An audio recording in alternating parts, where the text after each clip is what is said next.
and this will be offensive to many of your viewers and mine, because everybody wants to think that you're above that you're smarter than that.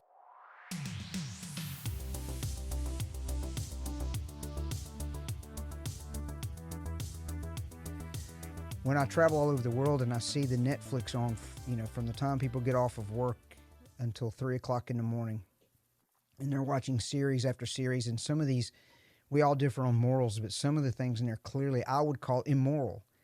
They're being transmitted. Let me give you an example. I have graphics for everything.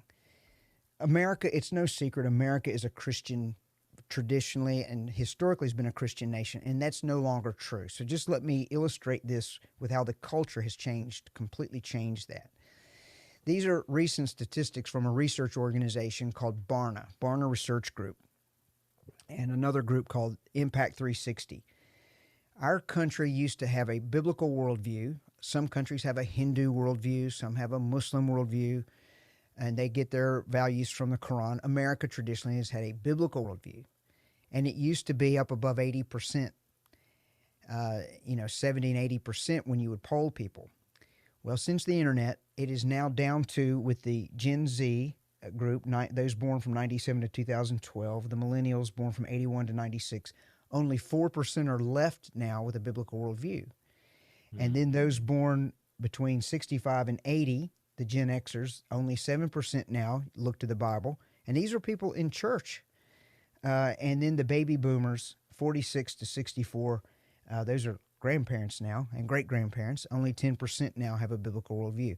And when you read the article, that summarized the research project, it boils down to social media.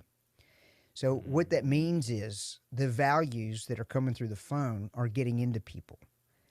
And so they've opened themselves up to this whole world of different values, and it's creeping in. So that's what I'm talking about. When you let the culture dictate your morals and your values, it will get into you, and it will affect what you believe. And so we argue now over things that we used to not argue. We have a Supreme Court case going on right now in the U.S. over abortion. So the vast majority of our country believes that tearing a baby apart limb by limb is murder. And then there's a large segment of people that believe it's just fine to do that.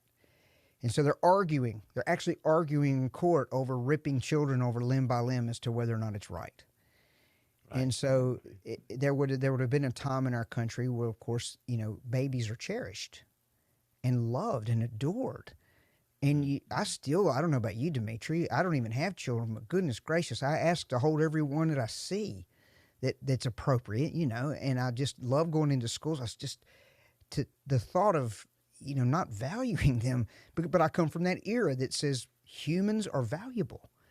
Everybody's valuable. Right. So you're saying now you're noticing the values are changing, clearly. Yeah, especially in a country like ours. Like I said, our basis here has been a Bible one. Not every country is, but it's diminished. But the article that accompanied those stats said social media's had a huge influence in taking on different values. Doesn't mean they don't have values. It just means they're not biblical values. Right. Everybody has values, but they've taken on different ones. And that's where you're saying that the content that we are all consuming is starting to change our values. And as it changes our values, it's starting to become permanent deposits on our identity, and how we're expressing these are now more visual and visible to what is reflecting on what we believe. Would that be accurate to say? It's very accurate. And this will be offensive to many of your viewers and mine, because everybody wants to think that you're above that you're smarter than that you can watch content and you will retain whatever you choose you want to retain. But the reason why repetition is such a key thing in education is because it makes it stick. It's boring, but that's why we go over the Pythagorean theorem over and over and over till it gets in you. And it will get in you. And the more you expose yourself to something, it will eventually wear you down, and it will make you question. And things are designed often to make you question